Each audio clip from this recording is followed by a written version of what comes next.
Ito pala guys, ang aking peony. Ayan guys. Ang ganda ng mga bulaklak. At ang lalaki. Ang lalaki ng bulaklak guys. At mabango. Yan, ang ganda ng kulay. Dito naman sa kabila, ayan, iba din yung kulay guys. Ang ganda. Talagang mahilig po ako ng mga plants, kaya dito sa aming bahay, iba't iba po yung mga tanim ko na mga bulaklak. Ayan, ito. Ang ganda ng kulay. Mahangin lang. Mahangin guys.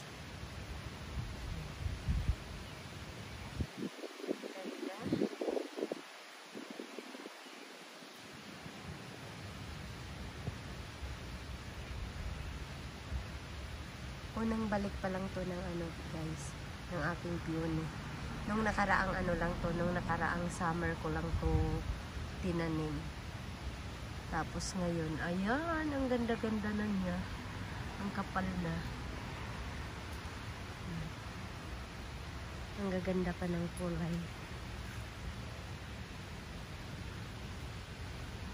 Ayan, mabango.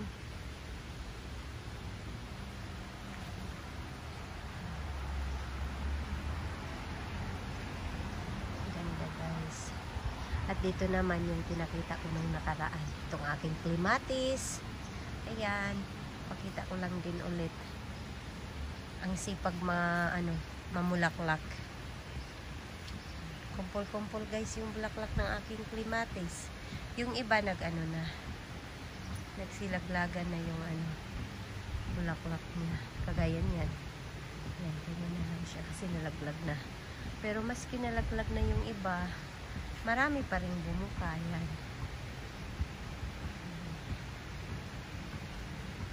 Ang ganda guys. Kaya natutuwa ako pag lumabas ako dito sa aming bahay kasi marami akong namumulaklak ngayon ng mga mga halaman.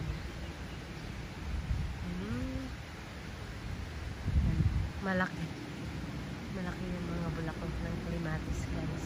Merong clematis na maliliit yung bulaklak niya, pero ito malalaki yung size. Ayan. Nakakatuwa. Dito lang sa aming driveway. Yan, excited din ako dyan sa ayan yung kakatanim ko lang. Tapos na siyang mamulaklak. Pero next year, ayan, kakapal din yan at lalaki. Ang ganda guys.